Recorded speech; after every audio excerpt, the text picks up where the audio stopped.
Este día vamos a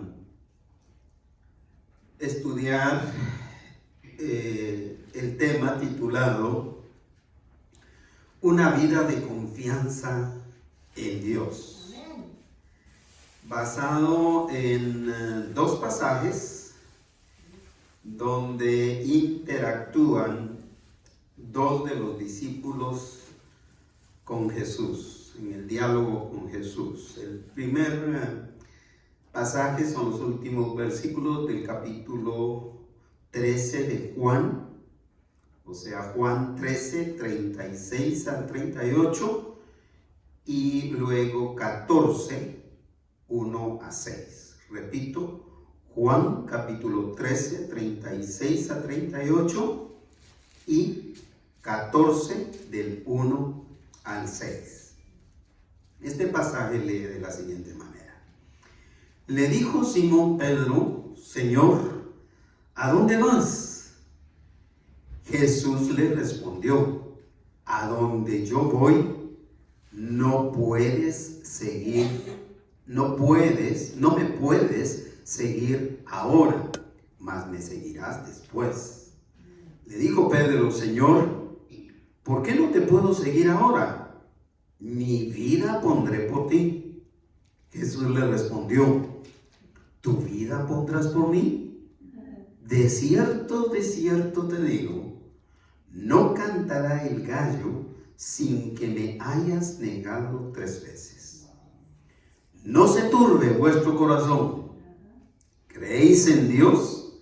Creed también en mí. En la casa de mi Padre muchas moradas hay. Si así no fuera, yo os lo hubiera dicho. Voy pues a preparar lugar para vosotros. Y si me fuere y os preparare lugar, vendré otra vez y os tomaré a mí mismo, para que donde yo estoy, vosotros también estéis. Sabéis a dónde voy y sabéis el camino. Le dijo Tomás: Señor, no sabemos a dónde vas. ¿Cómo pues podemos saber el camino?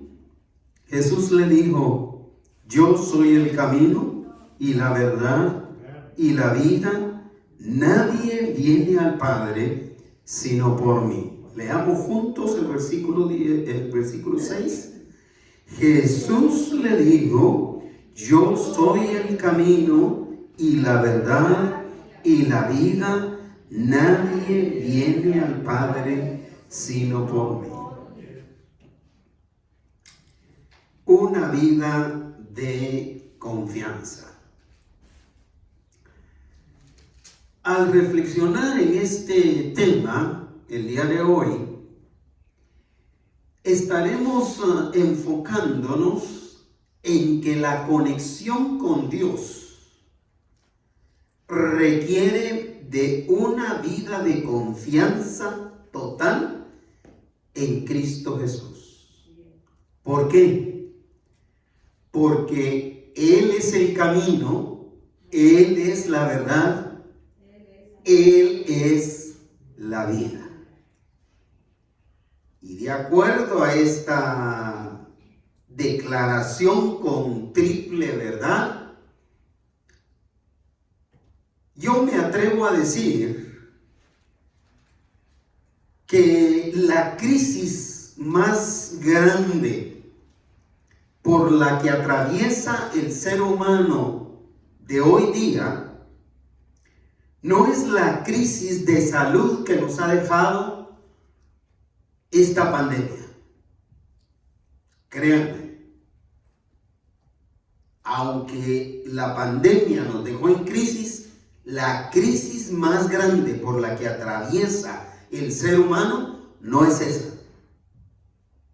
Tampoco lo es la crisis económica como consecuencia de la enfermedad, cualquiera que ésta sea, el cáncer que ha proliferado tanto, o la situación económica que se ha venido como consecuencia de la enfermedad, del desempleo aunque el gobierno dice hay menos desempleados hoy día. Mucho menos es consecuencia de la guerra que se vive en Ucrania por la invasión de Rusia. Se trata de la crisis espiritual de confianza en Dios. Esa es la crisis más grande ahorita. Hay una crisis de confianza en Dios. Al ser humano se le hace cada vez más difícil y más difícil depositar su confianza en Dios. Pero vea que esta crisis no es una crisis de los últimos tiempos. Para mí es una crisis que viene desde el pecado de Adán y Eva. O sea que esta crisis de confianza en Dios lleva miles de años de ser experimentada por el ser humano. Es por esta crisis espiritual de confianza en Dios que muchos a través de la historia humana se ven llenos de dudas. Dudas que los llevan a la angustia, que los llevan a la inseguridad, que los hace ser indisciplinados, que los hace ser irresponsables con todas sus funciones como seres humanos. Y lo que es peor, los mantiene alejados completamente de Dios. ¿Verdad que es una crisis? ¿Verdad que es la crisis más grande que el hombre puede experimentar en todos los tiempos? Inevitablemente, esta fue la crisis que estaban enfrentando los discípulos. Debido a que no se puede o no puede haber conexión con Dios si primero no hay una entrega confiadamente de la vida en las manos de Cristo Jesús. El que no entregue su vida a Cristo Jesús está destinado a experimentar esa crisis espiritual, diríamos, de desconfianza, de todo, incluyendo a Dios. ¿Por qué? Porque no se trata, mis estimados hermanos, hermanas, queridos oyentes, de conocer intelectualmente a Jesús. Si usted le pregunta a alguien, quien quiera que sea, en la calle o dentro de su familia, ¿quién es Jesús?, pueden decirle a usted una cátedra de quién es Jesús.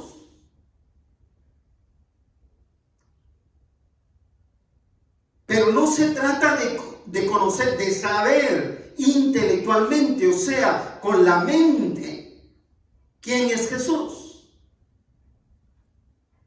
Ni siquiera se trata de poder definir teológicamente quién es Jesús, describirlo. Hay quienes lo describen hasta mejor que un teólogo, que un especialista de las Escrituras, estudioso de las Escrituras. Pero se trata no solamente de un conocimiento intelectual o un conocimiento teológico de quién es Jesús, sino se trata de tener una relación de confianza absoluta en Cristo Jesús. Y eso es diferente. Tener una comunión, una relación personal con Jesús es diferente a conocer la Biblia de página a página, de la primera a la última página. Por eso es que la vida de confianza en Dios, en primer lugar, provee verdadero consuelo en cualquier otra crisis. Es decir, si usted tiene resuelta esa crisis espiritual de confianza en Cristo Jesús, esa vida de confianza en Dios va a proveerle a usted el verdadero consuelo, cualquiera que sea la crisis de la vida que usted pase. Especialmente ahora que estamos necesitando tanto de consolación. Especialmente cuando vamos a dormir desconsolados, desanimados, necesitando del verdadero consuelo. Cuando las palabras de incluso de nuestros seres queridos no significan nada ante el verdadero consuelo que sí provee la confianza en Dios. Fíjese que muchas veces yo como pastor, en medio de la crisis de alguno de mis hermanos o hermanas, me quedo callado. Porque es la obra del Espíritu, es la relación de esa persona con el Señor, la que finalmente va a traer el consuelo verdadero a ese corazón, a esa vida, en medio de la necesidad por la que esté atravesando. Ese consuelo proviene entonces de la confianza en el amor sacrificial de Jesucristo. Y los discípulos, mis estimados hermanos, hermanas, tuvieron que aprender que el sufrimiento que estaba pronto por enfrentar Jesús, a ese sufrimiento nadie más podía acceder. Nadie más tenía acceso a esa experiencia que el Señor Jesús estaba por experimentar. Este es el contexto en el que hemos leído este pasaje. Que venía un sufrimiento de muerte para Jesús. Sufrimiento al que nadie más, ni siquiera el apóstol Juan, que tenía una relación muy estrecha, muy cercana con el Señor Jesús, podía acompañar. Ya no digamos Judas, que no tenía una relación personal con el Señor. Por esto es que la primera interacción, que es la de Pedro en medio de este diálogo que tienen con el Señor Jesús, expresa expresa su carácter, expresa su manera de ser. Versículo 36 del capítulo 13. Y lo hace de la siguiente manera. Le dijo Simón Pedro: Señor, ¿a dónde vas? Es decir, que el Señor Jesús anteriormente, en otros versos anteriores, ya les había dicho que Él tenía que irse. Ante esa noticia que el Señor les dio de que tenía que irse, el corazón de Pedro se llenó de ansiedad, de quedarse solo, de quedarse sin su Señor. Y debido a su carácter, va directamente con la pregunta: Señor, ¿a dónde vas?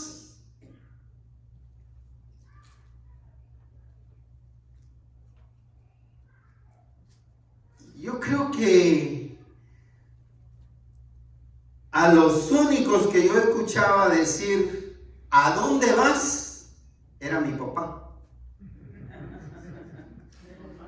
o a mi mamá, pero de ahí a ningún otro. ¿Y qué me estás preguntando?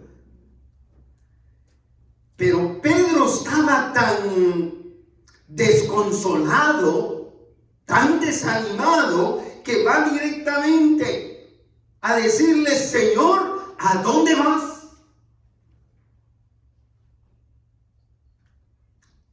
A lo cual Jesús le responde en ese versículo 36. Jesús le respondió: a donde yo voy, ¿qué le dice? No me puedes seguir ahora, mas me seguirás después. A donde yo voy, le dice categóricamente: no me puedes seguir ahora. Es decir, Jesús no entró en detalles. Jesús no entró en explicaciones mayores. Es decir, que sin darle detalles de a dónde iba, Jesús se limitó en señalarle que la imposibilidad de que alguien le acompañara en aquel momento. Es decir, el Señor le estaba diciendo a Pedro: en este momento ese acceso está negado para todos ustedes. Ni el más cercano, ni al más cercano le es posible acompañarme a donde yo voy. Pero cierra el versículo diciéndoles que pero les va a llegar su turno. Ajá. Por ahora ustedes no me pueden acompañar. Pero termina el versículo diciendo: mas me seguirás después. Es decir, llegará tu turno para seguirme.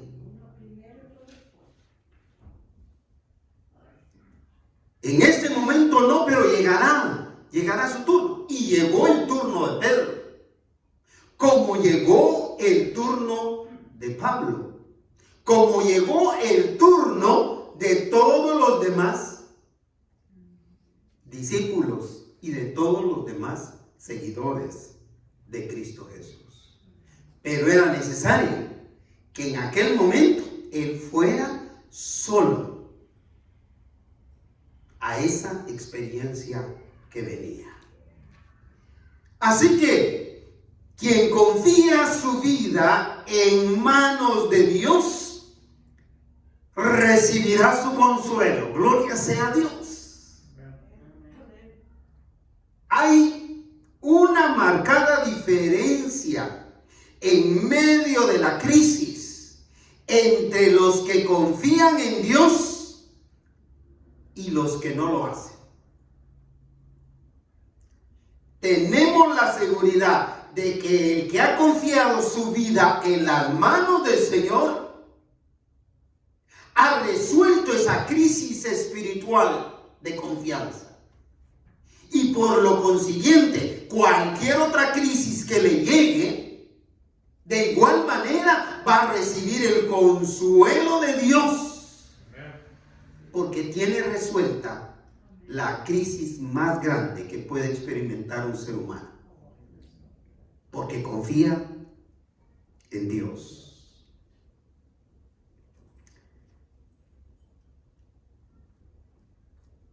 Es necesario tener claro lo que uno, cuando uno confía en Dios, cuando uno ha confiado su vida en Dios, es necesario tener claro lo que uno es capaz de hacer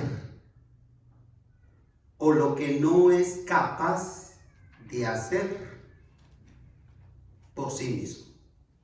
Por esto decía en el versículo de todo lo puedo en Cristo que me fortalece, muchas veces mental y espiritualmente borramos en Cristo y pensamos que todo lo podemos hacer, que nos podemos enfrentar con el mundo entero.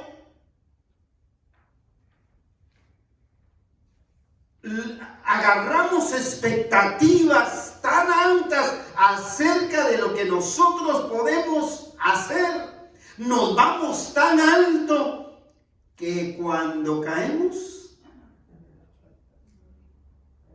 nos damos unos golpes que no quisiéramos volver a subir.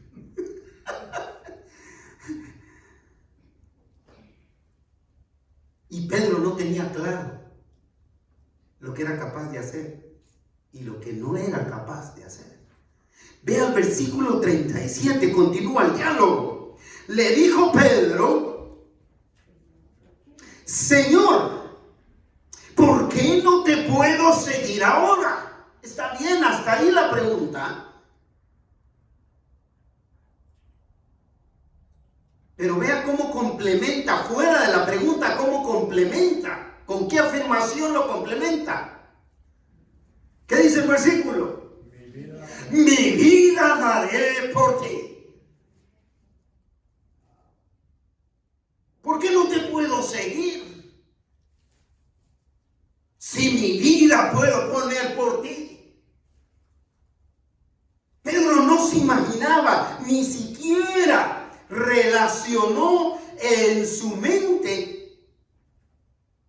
lo incapaz que era de cumplir con lo que él estaba diciendo.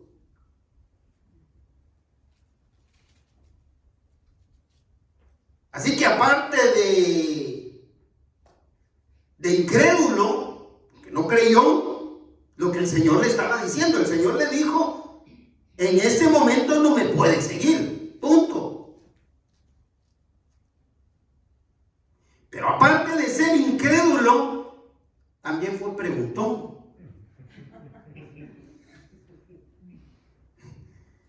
Y no se quedó ahí con la pregunta, le dice: ¿por qué no te puedo seguir ahora? Y vea que no era un niño que estaba en la etapa de los porqués que todos atravesamos. Y era un hombre adulto.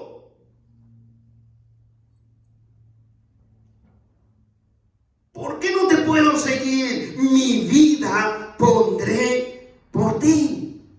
En otras palabras, estoy fuerte, estoy sano.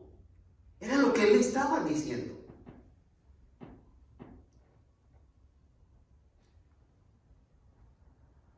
versículo 38. Jesús le respondió, ahí sí le respondió como yo respondo o respondería.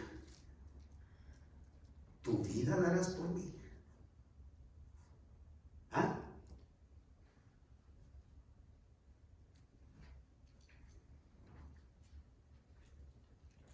Después de las experiencias donde aquellos que se han comprometido a cuidarme las espaldas para ser los únicos que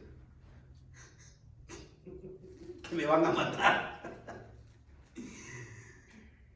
Después de que esos que me han prometido cuidarme las espaldas, estar conmigo, se han dado la vuelta, en el mejor de los casos, y me han dejado solo,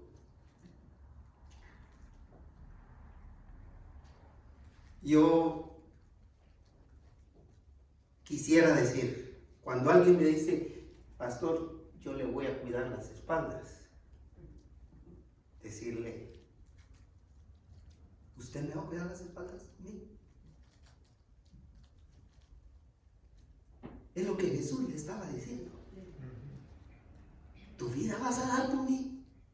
Piensa bien en lo que estás diciendo. Y vea cómo sigue el versículo. Son diálogos tan escenográficos, si se puede decir así, tanta escena, tanta actuación, tanto drama en esto. Jesús le respondió, tu vida pondrás por mí. De cierto, continúa diciéndole, de cierto te digo, verdaderamente te digo, la verdad te digo. ¿Qué le dice? No cantará el gallo sin que me haya negado 3 veces. Y el cine, siempre que llevan esta escritura al cine, siempre le agrega. Pedro le negó la primera vez y allá aparece un gallo cantando. Y solo una vez. Y le vuelve a negar y vuelve a cantar el gallo. Y le vuelve a negar y vuelve a cantar el gallo. Eso no es cierto. Lo que el Señor dice aquí es, no cantará el gallo. Es decir, prácticamente ni va a amanecer cuando tú ya me negaste 3 veces. Y así fue.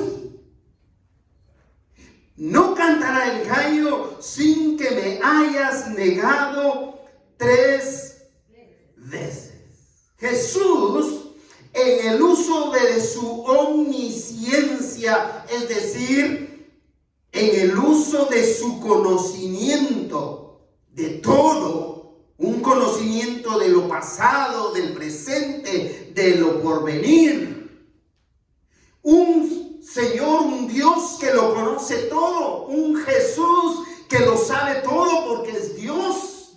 En ese conocimiento le anticipa a Pedro que lo negaría.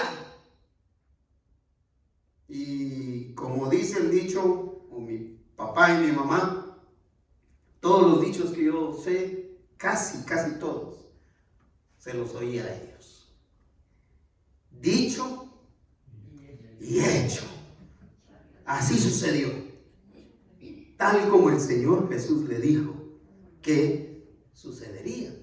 Y en ese momento, Pedro tuvo que reconocer que su autosuficiencia no era agradable a Dios. Cuando nosotros hemos depositado nuestra confianza en Dios, no hay lugar para la autosuficiencia.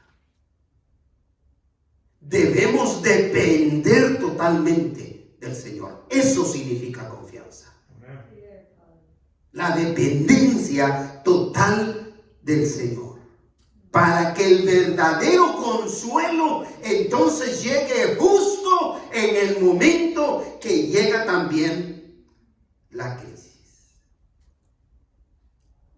Pedro tuvo que aprender a confiar en Cristo Jesús. Definitivamente, mis estimados oyentes, la agitación, la turbación, la desesperación que tenían los discípulos radicó en que no podían procesar aquella que consideraban una malísima noticia. ¿Qué era? Que su Señor se iba. ¿Y a quién no nos aflige cuando sabemos de la partida de alguien? Y mayormente aquella partida sin retorno. ¿Verdad que sí nos aflige? Sí nos angustia. Ellos consideraban aquella como la peor noticia, como lo peor que les podía pasar, quedarse solos, sin su Señor, sin su Maestro, sin el Cristo. Yo creo que eso es lo que nos pasa, hermano Roy. Cuando no estamos constantemente descansando en las manos del Señor. Y cuando llegamos a la casa del Señor, si ya sentíamos que nos estamos quedando solos, volvemos a renovar esas fuerzas, esa confianza, ese deseo de dejar el día lunes en las manos del Señor. De descansar ese día en las manos del Señor. O esa noche del domingo en las manos del Señor.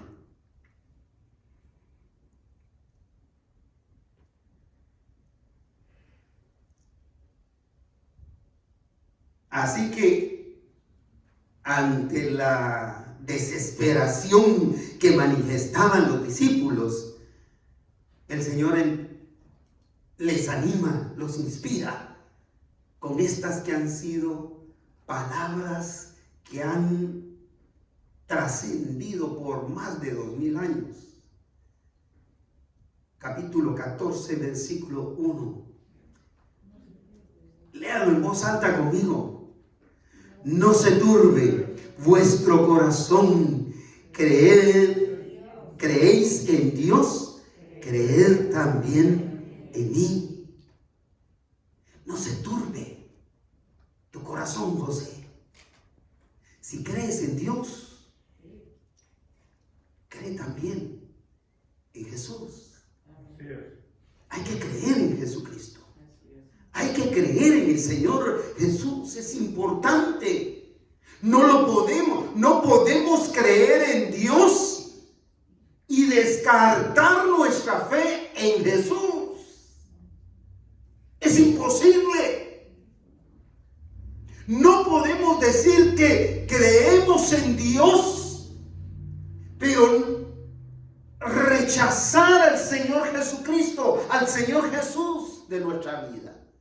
Expulsarlo, echarlo de nosotros.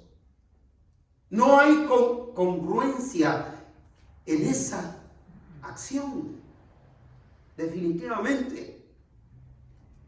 No se turbe, les está diciendo el Señor, tu corazón, es decir, no se agite. No te desesperes, no te angusties. Tal sería que cada noche que nos acostamos y empezamos a sentir esa necesidad de ser consolados, pudiéramos traer a la mente y al corazón la familiaridad de este versículo, el consuelo de este versículo, Jesús diciéndome: no se turbe tu corazón, no te desesperes, no te angusties. Si crees en Dios, cree también en mí. Dado a que la mala noticia lo sumergió en un mar de dudas, Jesús los invitó a confiar su vida en las manos de Dios a través de creer en Él. Eso es lo único que los podía mantener a flote. Lo único que nos puede mantener a flote en medio de la crisis es nuestra confianza plena en Dios. Yo creo que después de 2 años de pandemia y más, ahorita ya pasamos los 2 años. Después de 2 años de pandemia, nos hemos dado cuenta, hemos comprobado que la confianza en Dios es real. Así es. Nuestra dependencia de Dios es real, no falla. Si nosotros aprendemos a depender de Él, el Señor va a tomar cuidado de nosotros, consolándonos en medio de la crisis. La vida de confianza en Dios, en segundo lugar, aparte de proveer consuelo en la crisis, en segundo lugar provee esperanza ante cualquier pérdida. Y aquí pensaba en la familia Hernández, ¿no? La muerte más reciente, la pérdida más reciente. También pensaba en la pérdida de nuestro hermano Raúl González. También pensaba en la pérdida de nuestra hermana Soledad Ruelas. También pensaba en la pérdida de otros hermanos, hermanas, seres queridos que se han ido. Que la vida de confianza en Dios provee esperanza ante cualquier pérdida, sea la pérdida de un ser querido, sea la pérdida del empleo, sea la pérdida de la vivienda tan de moda en California.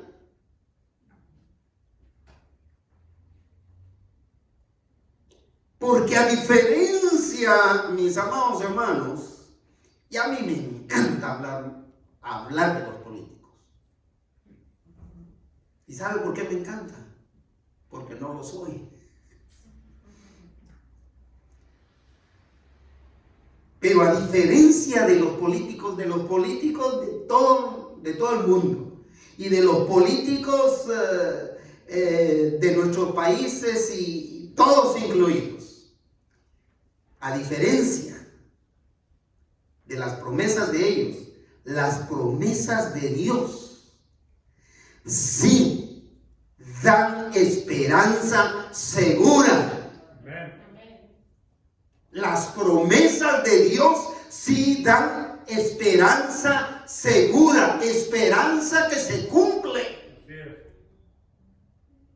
En vez de las promesas de todos los políticos que solo traen decepción. ¿Por qué? Piense como un crítico político. Porque no cumplen. Puras promesas. Ya uno no sabe por quién votar.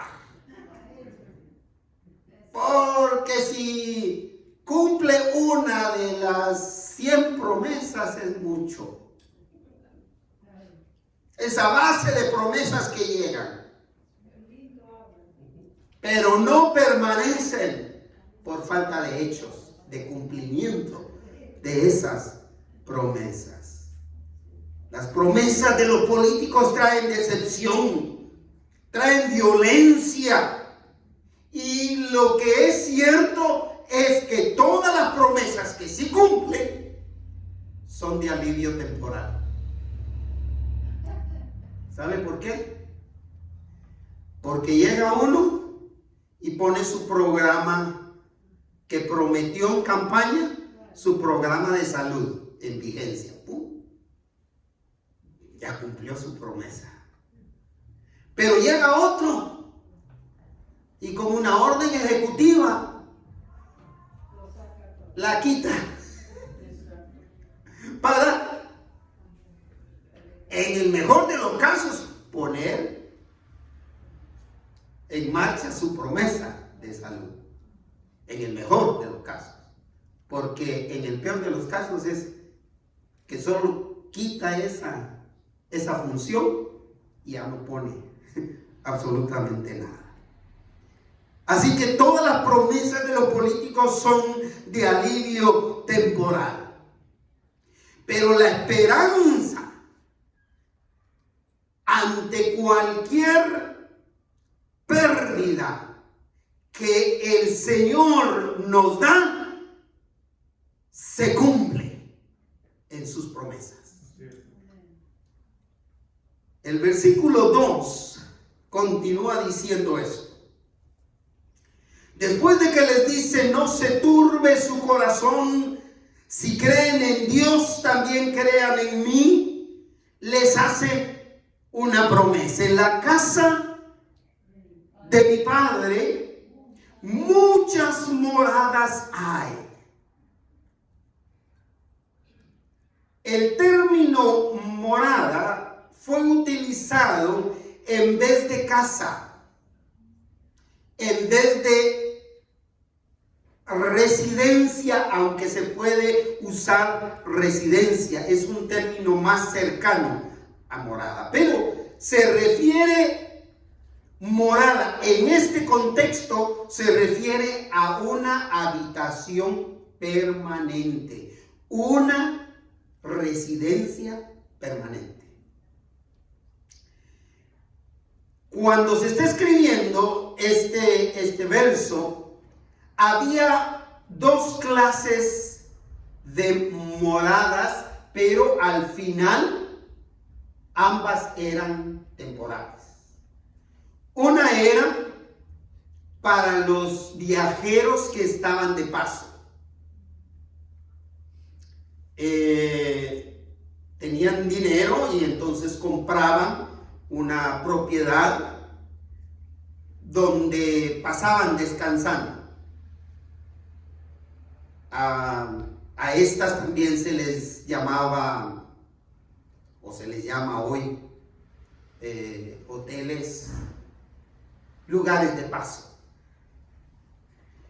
Y la otra era moradas, que se refería a casas para vacacionistas. Si compraban una propiedad y era para ir a pasar vacaciones. Pero del estilo de morada que está hablando el Señor Jesús cuando le dice, en la casa de mi Padre muchas moradas hay, se refiere, hay residencias que, a diferencia de la residencia que ustedes tienen en este mundo, por más que valga. Y en eso estaba pensando anoche Esteban, cuando recibí ahí una notita al respecto de la residencia donde vivo. Pero por más que valga, son temporales. Solo la residencia que ofrece el Señor es eterna. A esto se refiere. Así que no importa si no tiene propiedad aquí. De todas maneras, va a ser temporal. Así que, si el Señor le ha dado esa bendición, disfrútela.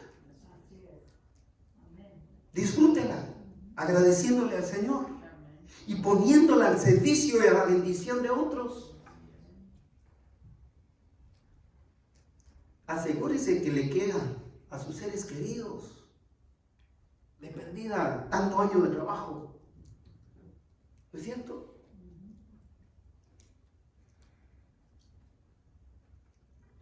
En la casa de mi Padre muchas moradas hay.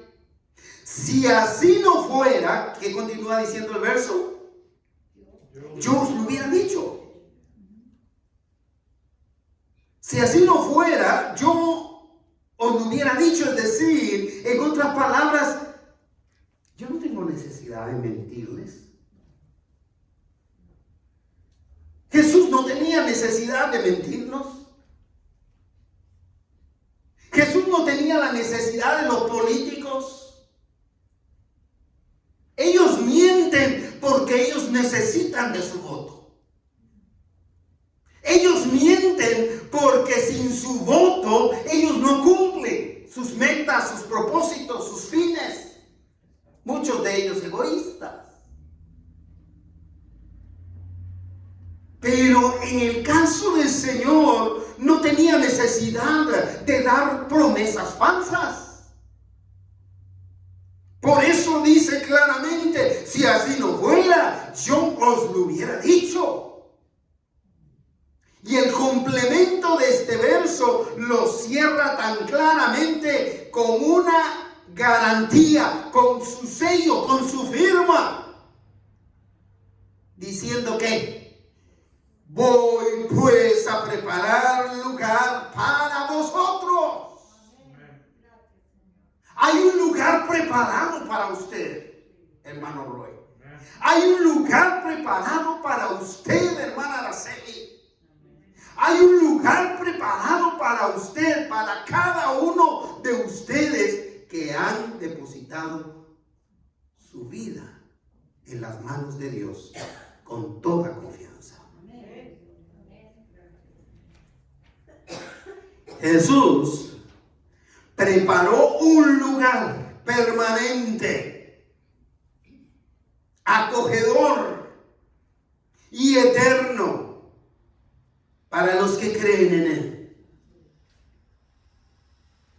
Jesús lo prometió y Él mismo lo garantizó.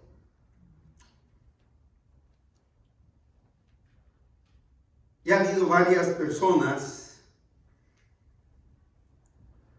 que nunca habían visitado, me habían visitado en el lugar donde yo resido. Han sido diferentes lugares, estoy hablando de diferentes lugares donde he residido. Pero, incluyendo la última de estas ocasiones, ya varias ocasiones, las personas que me han visitado se han ido diciendo, es un lugar donde se siente mucha paz, lo cual a mí me bendice. Aquí se siente mucha paz, aquí se siente como que uno está en su casa. Pero yo digo, pero no es nada comparado. No es nada comparado. Por más acogedora, por más bonita, por más grande, por más limpia, por más de todo que sea su casa aquí en esta vida, mi estimado hermano, es temporal. Se va a quedar. No se va a llevar nada. Esos deliciosos aguacates, ay, no se van a quedar. Ese aguacatán. José se ríe. Me encanta el aguacate, José. Por eso le doy gracias al Señor. Yo creo que Él me proveyó ese aguacatán a él.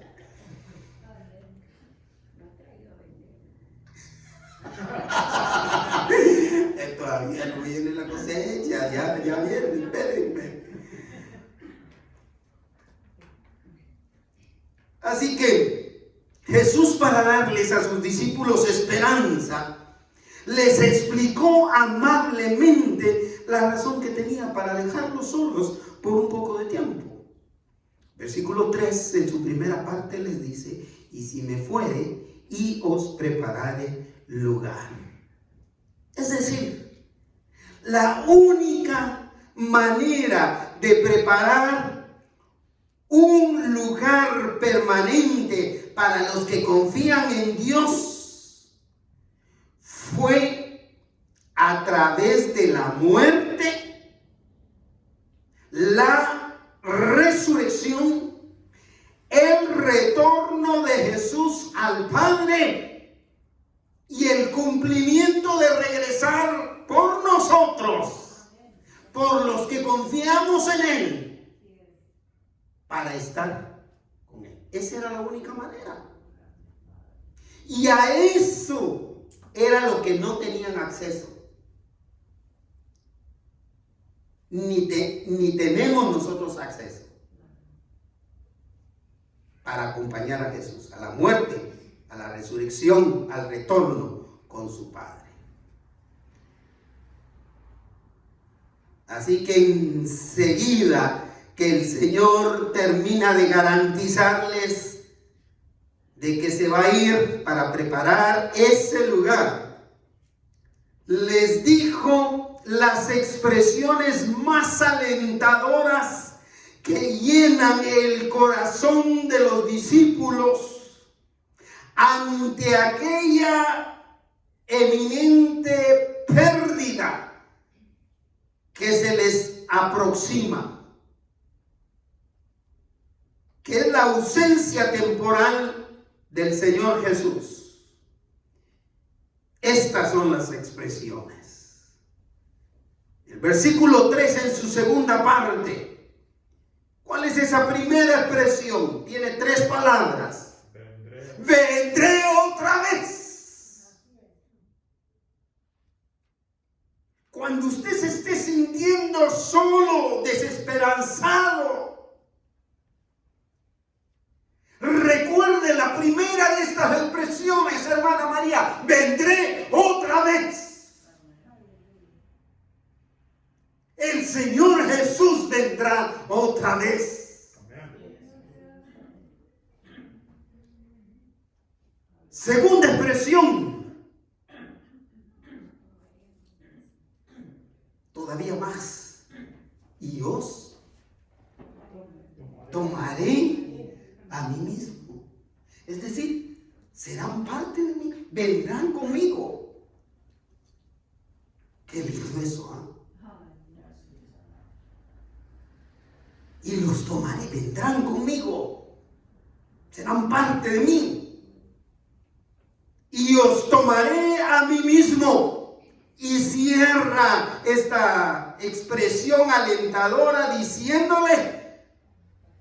diciéndoles: ¿para qué? Donde yo estoy, vosotros también estéis. Gloria sea a Dios. Estas 3 expresiones: vendré otra vez, los tomaré conmigo, para que donde yo estoy, ustedes también estén. Un lugar permanente para la vida eterna, es lo que significa. Cierro este punto diciendo que este será un acontecimiento glorioso, inimaginable. No hay manera de imaginarnos.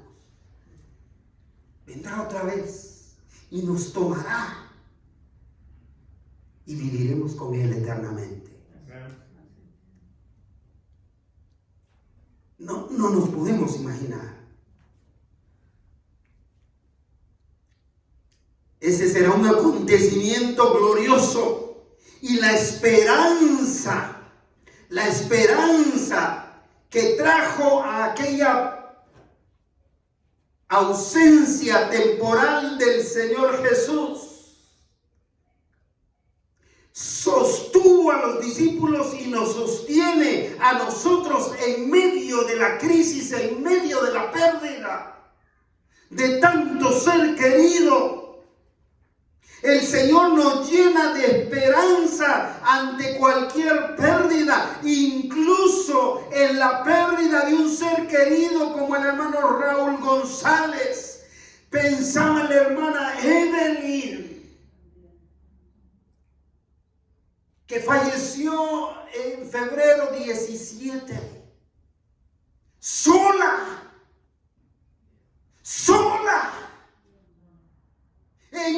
en una casa donde no reconocía a nadie, no sabía qué estaba pasando, no entendía qué pasaba, aislada de sus seres queridos, de sus seres a quienes ella les dio la vida, una vida de trabajo. Más de 50 años trabajando por ellos. Impresionante.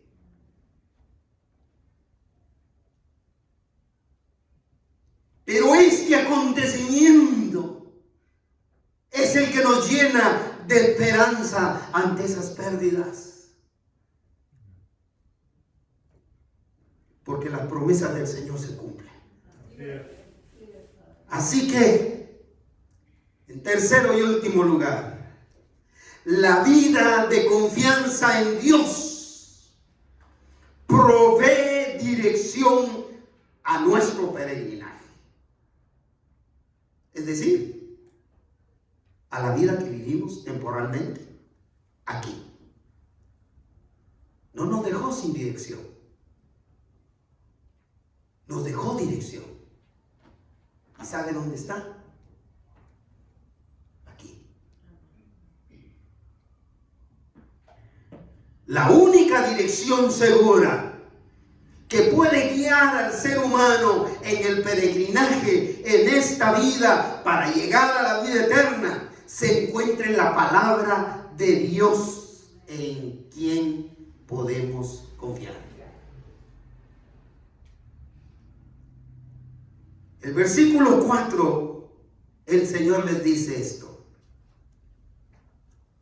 Ustedes saben dos cosas, les dice. Primero, ¿y sabéis qué? ¿A dónde voy? Segundo, ¿y sabéis el camino? Los discípulos debían mantenerse familiarizados con las enseñanzas de Jesús. Porque esto, cuando el Señor le está diciendo, María, tú sabes a dónde voy y tú conoces el camino, se lo está diciendo porque sin duda alguna ya se los dijo más de una vez, que era el caso. Les dice, y sabéis a dónde voy, y sabéis el camino. Así que lo que tenían que haber hecho los discípulos es lo que tenemos que hacer nosotros, mantenernos familiarizados con las enseñanzas de Jesús. Por esto se hace necesario insistir una y otra vez en las verdades del Evangelio, porque se nos olvidan, porque nos distraemos.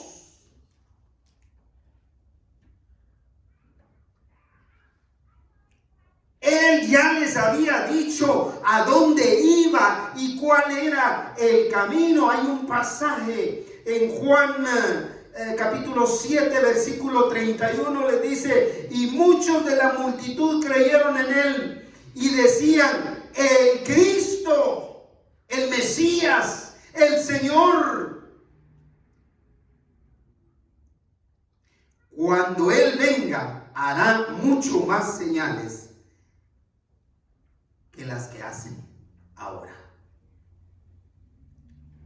Y en el versículo 37 de Juan 7 dice: y en el último y gran día de la fiesta, Jesús se puso en pie, alzó la voz diciendo: si alguno tiene sed, venga a mí y beba. El que cree en mí, como dice la Escritura, de su interior correrán ríos de agua viva. Ya el Señor les había dicho: no se puede dejar de insistir en estas verdades, porque lo que va a suceder es que se nos van a olvidar. Las preocupaciones por las cosas temporales de esta vida se interponen para obstaculizar nuestra comprensión de esas verdades espirituales, para estorbarnos, para sacarnos, para distraernos. Vea el versículo 5, la interacción de Tomás, otro apóstol. ¿Cuál es su intervención? Le dijo Tomás: Señor, no sabemos a dónde vas. Ni club. ¿De dónde vas? ¿A dónde vas? Pero no sabía. Yo creo que lo más justo hubiera sido: Señor, no nos acordamos. Señor, olvidamos a dónde vas. Hubiera sido más honesto de parte de ellos. O de perdida: ¿sabes qué, Señor? No entendemos. O no entendimos. Pero no podían decir no sabemos.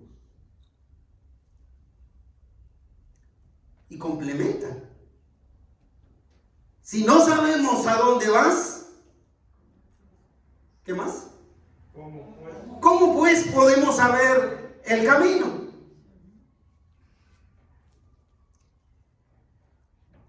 Fíjese que la intervención de Tomás solo indica que una vez más estaban entendiendo las verdades que Jesús les decía de manera material, de manera equivocada a lo que Él les quería decir. Hay muchos pasajes que señalan este mal entendimiento de los apóstoles, pero solo voy a leer una cita de esto por el tiempo. Capítulo 4, no lo lean, yo voy a leer los versículos siguientes. Dice: entre tanto, los discípulos le rogaban diciendo: Maestro, come. Le llevaron comida y le dijeron: Maestro, come. Y él les dijo: ¿saben qué? Yo tengo una comida que comer que vosotros no sabéis. ¿Qué creen que pensaron los discípulos?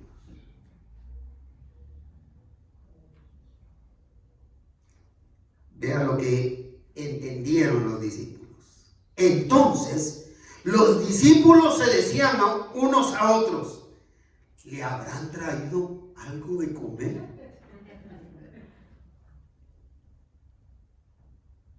O tal vez la hermana María le hizo un bocadito. ¿Ah? ¿Le habrán traído de comer? Y el Señor, oyendo eso, les dice: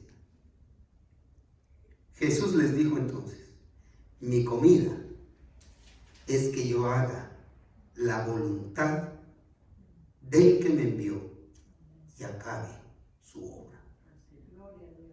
¿Lo malentendieron?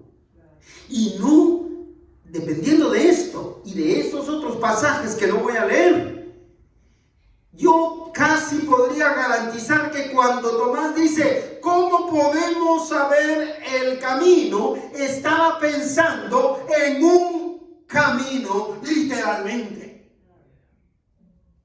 Estaba pensando, pues, no nos dijiste, pues, agarrando el camino aquí por donde vive José. Al llegar allá a la esquina donde hay una vaca amarrada de un árbol. Es seguro que estaba pensando en eso, por eso dice, ¿cómo podemos saber el camino? A este punto, hermanos, ya Jesús sacado de onda. No, el Señor no lo sacaba de onda. Yo soy el que me saco de onda a veces. Pero ya a este punto Jesús es bien enfático y dice, no más. Le señala claramente, enfáticamente, que Él es Dios. Señala su divinidad, haciendo 4 declaraciones que aparecen en el versículo 6 final de esta reflexión. Jesús le dijo, primera declaración, yo soy el camino. Vea cómo se lee eso, en griego, en español, en inglés, en cualquier idioma que se lea, esto lee determinantemente. Yo soy el camino. A mí me gusta cuando mis sobrinos se refieren a mí como el tío, sin decir mi nombre, porque tienen tíos hasta para tirar. Pero me determina. Cuando ellos hablan, no es que el tío dijo tal cosa, sin duda alguna, están hablando de mí. Y el Señor utiliza esa manera para decir, yo soy el camino. Es decir, aunque dicen que todos los caminos llevan a Roma, no todos los caminos llevan a Dios. No las religiones, cualquiera que sea, es Jesús. Porque Él es el camino. Vea que es lo que sigue. Y otra vez, la verdad. Y esto me recuerda a la pregunta que me hacen algunos. ¿Y cuál es la verdad? Jesús, Cristo. ¿Y cómo saben ustedes que ustedes tienen la verdad? Eso lo dicen todos. Porque yo creo en Jesús. Y Jesús es la verdad. Así, es de sencillo. Y dice, yo soy también la vida. No hay otro más que Jesús. Y se cierra con una 4ª declaración. Repita conmigo, lea conmigo. Nadie viene al Padre sino por mí. La única manera de pasar la eternidad con Dios es recibiendo a Jesús como su Salvador personal. La única manera de pasar la eternidad con Dios es a través de Jesucristo, que es el camino, que es la verdad y que es la vida. Usted puede ser el mejor católico del universo, el mejor evangélico del universo, pero si usted no tiene a Cristo Jesús en su corazón, usted no pasará la eternidad con Dios. Y esto es porque la Escritura así lo enseña, así lo dice. Concluyo diciendo que la seguridad la comodidad, la popularidad incluso que ofrecen las cosas temporales de este mundo pueden distraernos de considerar la necesidad espiritual que tenemos de confiar la vida en las manos de Dios. Yo creo que hay que darle gracias a Dios cuando nos faltan algunas comodidades, cuando nos sentimos inseguros de qué va a pasar con esta vida. Yo creo que es de darle gracias a Dios. ¿Sabe por qué? Porque vamos a llegar a la única opción que tenemos. Jesús es Dios. Por eso Él es el único digno de confianza. Confiemos nuestra vida a Él. Abra su corazón. Si no lo ha hecho, pídale a Jesús que entre a su vida, que sea su Salvador.